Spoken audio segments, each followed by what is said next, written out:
While I was volunteering abroad, my stepfather called saying, "I've sold your mountain cabin to cover my financial mistakes. It's for the greater good. Mine." He smirked. I calmly replied, "Hope it works out." He didn't understand my behavior at the moment of the call. When I returned, I revealed the cabin wasn't just property. It was my mother's dream, the one thing she built with her own hands, away from the chaos, away from him. And now he had the audacity to sell it. To strip away the last piece of her legacy for his selfish greed. "Hope it works out," I said, my voice steady. He thought I was powerless. He thought I would break.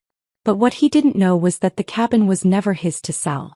Before we begin, I just want to say thank you for being here and sharing in this journey of resilience and justice. If you love stories where determination wins over deception, consider subscribing. It's free and helps us grow this incredible community. Now let's dive into the story. I kept the phone pressed against my ear for a few seconds after he hung up, listening to the dead silence on the other end. Not because I was in shock. No, I had prepared for this moment long ago. I let the stillness settle in, absorbing the weight of what had just happened. He thought he had taken something from me. He thought he had won. I slid the phone onto the wooden counter and turned back to the dimly lit room. The volunteer center was quiet now, the last of the team having gone to rest. The scent of rain clung to the air, a reminder of the storm that had passed through earlier. I walked over to the window, staring at my reflection in the glass. My face was unreadable, my expression calm. But beneath the surface, something sharper burned. A quiet, simmering certainty. I had always known this day would come. My stepfather had a pattern. An ability to convince himself that everything good in life was meant to be his, regardless of who actually built it. He had done it with my mother, leeching off her success, pretending to be the man of the house while she worked tirelessly to build a future for us. When she passed, he saw it as a chance to finally claim everything as his own. But the cabin had remained out of his reach. He'll know. He thought I would rage, scream, demand answers. That's how he operated, through chaos, through emotional manipulation. But I wouldn't give him that satisfaction. Instead, I exhaled slowly, reaching for my suitcase. It was time to go home.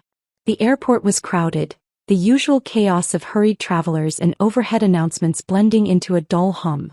I kept my movements efficient. Boarding pass, security gate. Everything in order, everything moving forward. As the plane lifted off the ground, I leaned back in my seat and closed my eyes. My mind drifted to the last time I had seen the cabin. The crisp mountain air, the scent of pine, the way the wooden floors creaked beneath my feet like they were alive with memory. My mother had spent years shaping that place, every inch of it a testament to her resilience. And now he thought it was gone. I opened my eyes, staring out at the dark clouds stretching across the horizon. By the time I landed, he would know just how wrong he was. The drive up the mountain was longer than I remembered. The road twisted through dense forests, the mist rolling in like an old friend. I kept the windows down, letting the cold air bite at my skin, keeping me focused. I had called ahead, confirming the details with the town's records office. The name on the deed hadn't changed.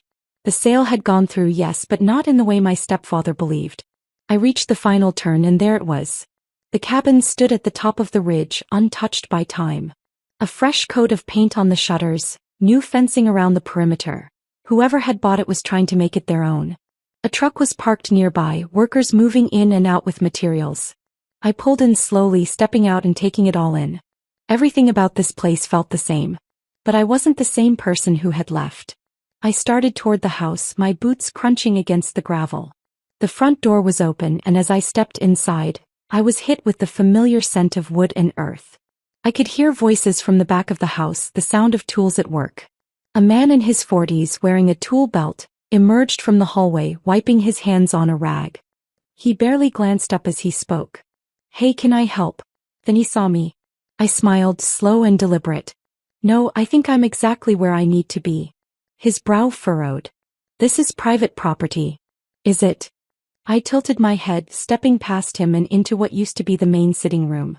My mother's favorite chair had been removed, but the fireplace was still the same. The floors, the walls, they all remembered. I turned back to him. "Who owns this place?" The man straightened. "Not sure what you're getting at, but the new owner just bought it." "I work for him." I let the words hang in the air before I said, "That's interesting." His confusion deepened. And why is that? Because according to the county records, I said, pulling a folded document from my pocket, the deed to this property still belongs to someone else. And that someone isn't your boss. He frowned, taking a step forward. That's not possible. The sale went through. I held up a hand. Oh, a sale happened, all right. But my stepfather never had the right to sell it. I let the words sink in. He just didn't know that. The weight of my statement settled in the room. I glanced around one last time, then stepped back toward the door. You might want to call your boss, I said over my shoulder. Tell him he's got a problem. And with that, I walked out, leaving only the sound of my footsteps against the wooden floors. The same ones my mother once walked, the ones that still belonged to me. I stepped onto the porch, breathing in the cold mountain air. This wasn't over. Not yet. I stepped onto the porch, breathing in the crisp mountain air, feeling the weight of the past pressing against my chest. The wood beneath my feet creaked slightly, just as it always had, a familiar whisper of home. But this wasn't home anymore. Not yet. The man inside the cabin was still standing there, gripping his tool belt like it held all the answers he needed. His confusion was understandable. After all, he had no idea he was working on a project that legally wasn't supposed to exist. I descended the porch steps, walking toward my car with measured steps. The key was already in my hand, but I didn't open the door just yet. Instead, I turned back, letting my gaze sweep over the property one more time. Every detail was etched into my memory. The way the roof sloped slightly to the left, the way the front windows framed the sunset perfectly in the evening. My mother had spent years perfecting every detail of this place, making it a sanctuary. A place untouched by the chaos of the outside world. And now someone had painted over her dreams like they were nothing. I could feel the man's eyes still on me from the doorway, hesitant, unsure whether he should call someone. I gave him a small, unreadable smile before finally getting into my car. I wasn't here to start a fight. Not yet. The town looked the same, but I had changed. As I drove through the winding streets, I took note of what remained and what had shifted in my absence.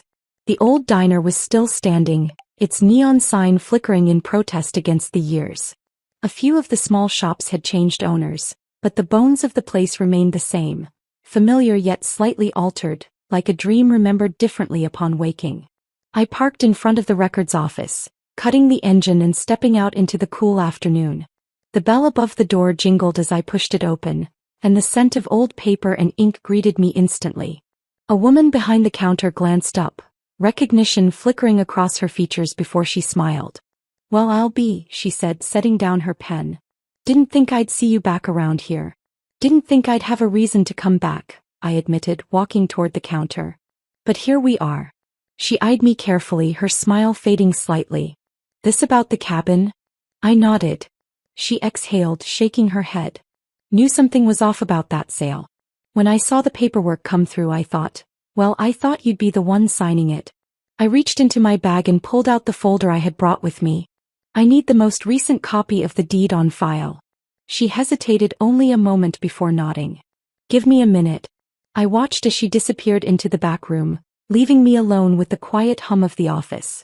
The walls were lined with shelves of documents, each one a small piece of someone's history, someone's fight. This was my fight now.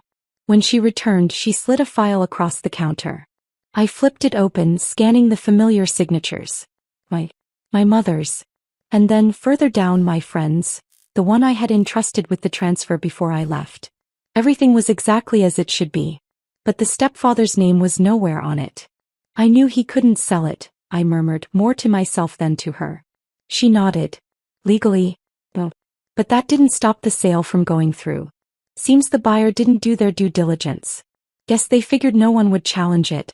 My jaw tightened. They figured wrong. I drove past my stepfather's house next. Not because I planned to confront him. Not yet. But because I wanted to see how he was living, how comfortable he had made himself after what he had done. His car was in the driveway. A newer model than the last time I had seen him. He had wasted no time in spending the money, in pretending like his victory was set in stone. I slowed as I passed, watching the house for any sign of movement.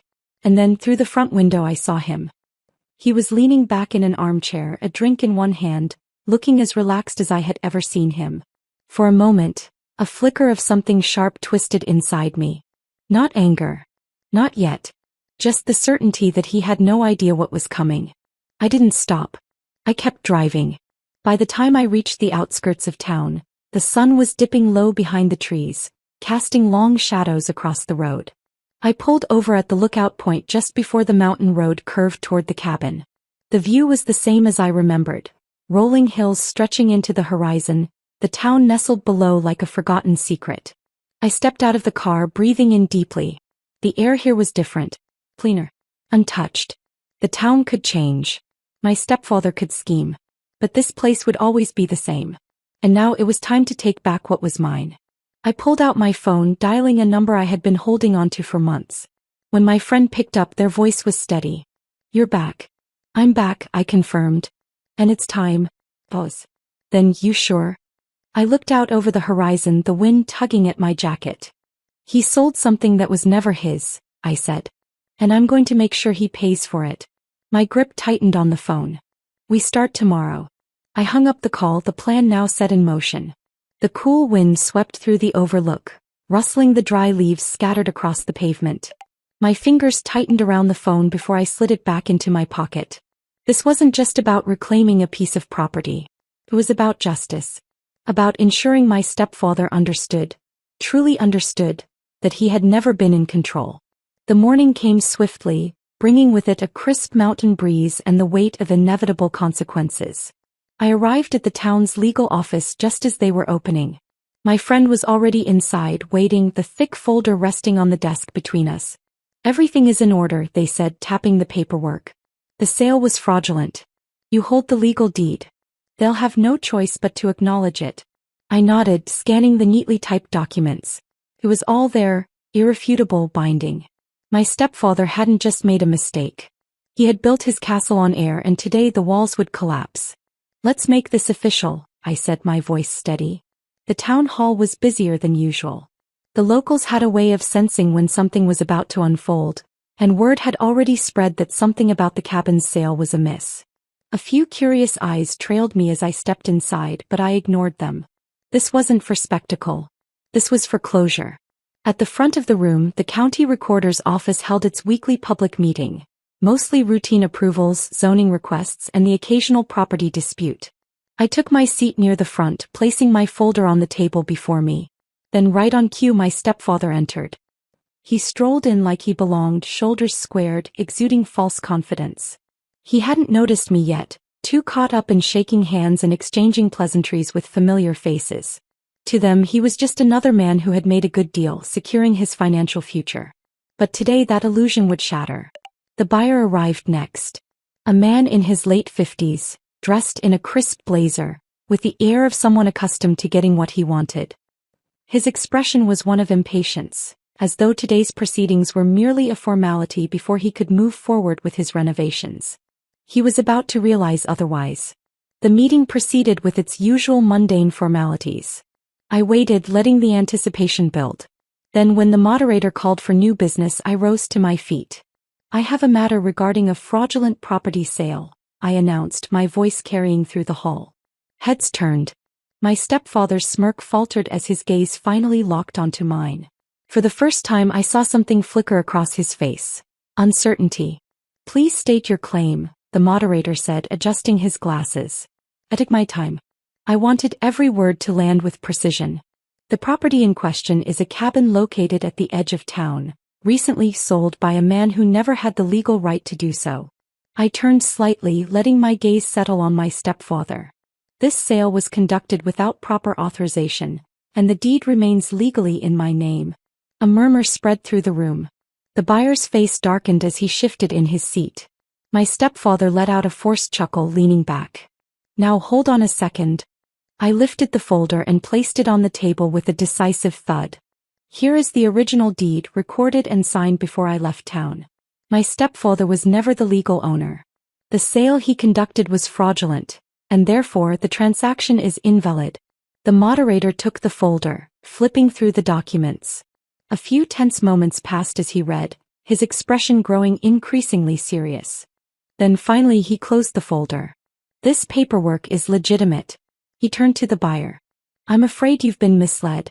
The buyer's chair scraped against the floor as he pushed back abruptly. You mean to tell me I purchased a property that was never his to sell? His voice was dangerously low, his temper barely contained. My stepfather shifted uncomfortably, clearing his throat. Now look, this is just a misunderstanding. I was under the impression that... No, I cut him off, my voice sharp. You knew exactly what you were doing. You counted on me being too far away to stop you. His face reddened.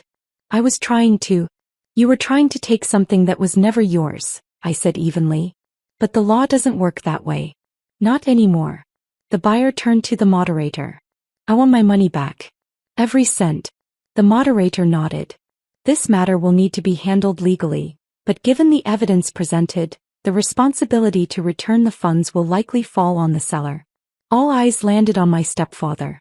The weight of reality finally sank in. His bravado cracked, replaced by something rawer. Panic. I don't have that kind of money, he muttered. The buyer's expression darkened. Then I suggest you find a way. Silence stretched through the room. My stepfather swallowed hard, his gaze darting to me, searching for some kind of escape. There wasn't one. I leaned forward slightly. Hope it works out. The exact words he had thrown at me over the phone. The moment I said them, his face twisted, realization hitting him like a blow. He had walked straight into this, thinking he was untouchable. Thinking I wouldn't fight back. But now he had nowhere to run. I walked out of the town hall, feeling the weight lift from my shoulders. The crisp mountain air filled my lungs, clearer than it had been in years. My stepfather's fate was sealed. Whether through legal action or financial ruin, he would feel the consequences of his own greed. The buyer stormed past me, already on his phone, no doubt making calls to his legal team. I didn't pity him. He had been careless, failing to verify what he was purchasing. But my real focus had never been him. It had been the man who thought he could rewrite history. And now history was correcting itself.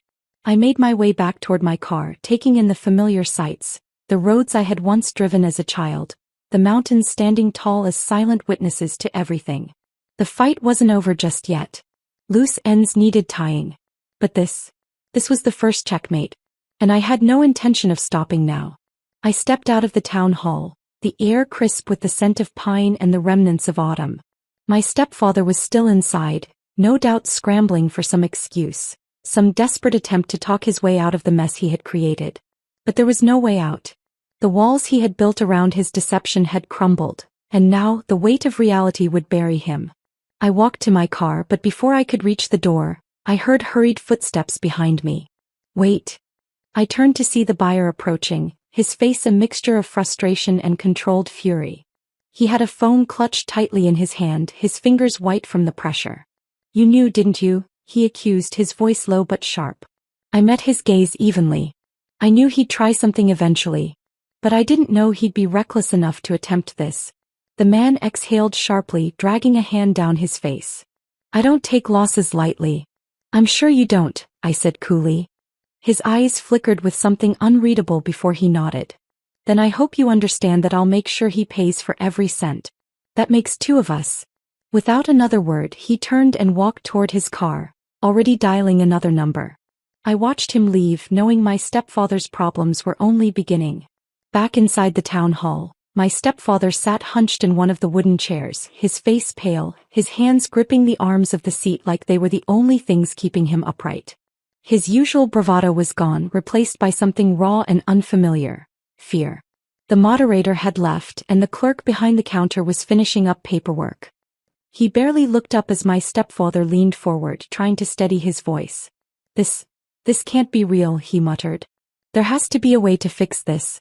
The clerk sighed, clearly unimpressed with his sudden change in demeanor. The only way to fix it is to return the money which you no longer have. The words hit him like a blow. He slumped back, fingers raking through his graying hair. The buyer had been generous to give him time, perhaps too generous. But the legal process was clear. A fraudulent sale meant legal repercussions, and financial restitution would be the first demand. The second would be far worse. My stepfather pushed himself up from the chair, his movements sluggish, like the weight of his mistakes had finally settled into his bones. His phone buzzed in his pocket, and I knew without seeing the screen who it was. His creditors. His mistakes. His past.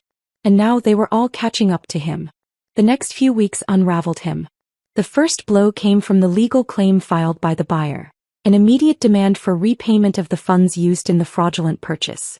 The buyer wasn't the kind of man to accept failure. He was ruthless, moving quickly through legal channels, ensuring that my stepfather had no escape. The second blow came when the town caught wind of the scandal. The locals had never fully trusted my stepfather. He had always been an outsider in their eyes, the man who had attached himself to my mother and her success. Now, with his deception fully exposed, the quiet judgment turned into open avoidance. Doors that once welcomed him now closed. Favors that had once been extended were revoked. His social currency depleted faster than his actual finances. And then the final blow landed. The banks. The money he had recklessly spent after the sale. The car, the debts he thought he had covered. None of it mattered now. With the fraudulent transaction nullified, his accounts were frozen. He had borrowed against money that no longer legally existed. And the bank wanted their share. The calls became relentless. Notices arrived in stacks, each one a reminder of how little control he had left. And then, finally, his house, the last thing he had, was put on notice for repossession. I knew it before he did. I had seen the foreclosure notice at the county office when I had gone to confirm the final legal steps regarding the cabin. I had held the paper in my hands, reading the words slowly, deliberately. It was done. He had nothing left. The day he realized it, he came to me. I was at the cabin, standing on the porch, watching the sun set over the ridge. The light cast long shadows over the trees, the kind that stretched toward the horizon but never quite reached it. I heard the sound of a car struggling up the gravel path. I didn't turn. Footsteps. Slow, uncertain. Then silence. And then his voice, hoarse, strained. I need help. I finally turned to face him. He looked smaller. The weight of his choices had hollowed him out, leaving only the remnants of the man who had once strutted through life as if the world owed him something. He swallowed hard. I don't have anywhere else to go. I leaned against the railing, arms crossed. You made your choices. His face tightened. I made mistakes. I didn't speak. His gaze flickered to the cabin, the one thing he had tried to take from me. His voice cracked. I just need time to fix things. A humorless smile tugged at the corner of my lips. Time won't fix this. His jaw clenched, desperation flashing across his face. I'm still your family. I pushed off the railing, stepping closer, meeting his eyes with unshaken resolve. You stopped being my family the moment you tried to steal what wasn't yours. His breath hitched. I didn't know what else to do. You could have chosen honesty. Integrity. You could have chosen to be better. Silence stretched between us. The wind rustled through the trees, carrying away whatever was left of his dignity. His shoulders slumped. For the first time he truly looked like a man who had lost everything. And then the final nail. I tilted my head slightly, my voice calm. Hope it works out. The same words he had said to me when he thought he had won. He flinched as if struck. He knew this was the end. Without another word, I turned and walked back into the cabin, shutting the door behind me. I didn't look back. He had built his downfall with his own hands. And now he had to live in it. I stood inside the cabin, my back against the door, listening. Outside, the wind carried the sound of gravel shifting beneath hesitant steps. He was still there. Waiting. A minute passed. Then another. A breath. The sound of someone realizing they had nowhere left to go. I turned, peering through the curtain. He hadn't moved. His shoulders were hunched, hands buried deep in his pockets, his once proud frame now sagging under the weight of his own downfall. I should have felt something. Pity maybe. Some lingering trace of warmth for the man who had at one point been tied to my life. But there was nothing. Just a hollow sense of inevitability. This was the moment he had set in motion the day he picked up the phone and smugly declared that my mother's cabin was his to sell. I had let him believe it then. Let him think he had won. And now, standing before the door he no longer had the right to enter, he knew better. Still he didn't leave. I sighed, pressing my palms against the smooth wood of the kitchen counter. He wasn't going to go quietly. That wasn't in his nature. And so, with the same measured calm I had held through every step of this, I walked to the door and pulled it open. The cold mountain air rushed in, biting at my skin. He flinched slightly but lifted his gaze to meet mine.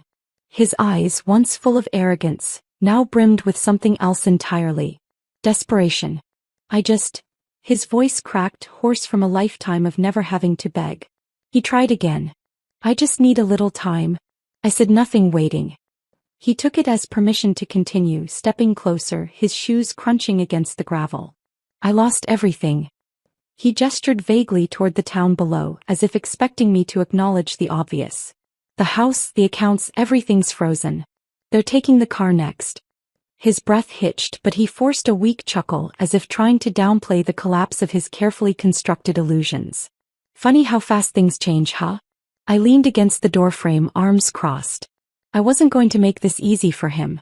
He swallowed hard. Look, I know I messed up. But you... He hesitated, choosing his words carefully. You have the cabin. You have everything you wanted. That was the angle he was playing. The appeal to fairness. As if this was some even trade. As if I had taken something from him in return. I tilted my head slightly. Everything I wanted? His jaw tightened. You know what I mean. I did. I just wanted to hear him say it. I just need a place to figure things out, he continued, shifting on his feet. Just until I can get back on my feet. There was the final plea. The moment where he tried to make me the villain if I refused. I let the silence stretch between us, the wind filling the gaps where words should have been. His shoulders tensed, waiting, hoping. Then finally I spoke. You stood in this exact spot, I said quietly, believing you had won. He opened his mouth to protest, but I held up a hand. You called me from the comfort of a house you can't afford anymore, bragging about how you'd sold this cabin to fix your financial mistakes.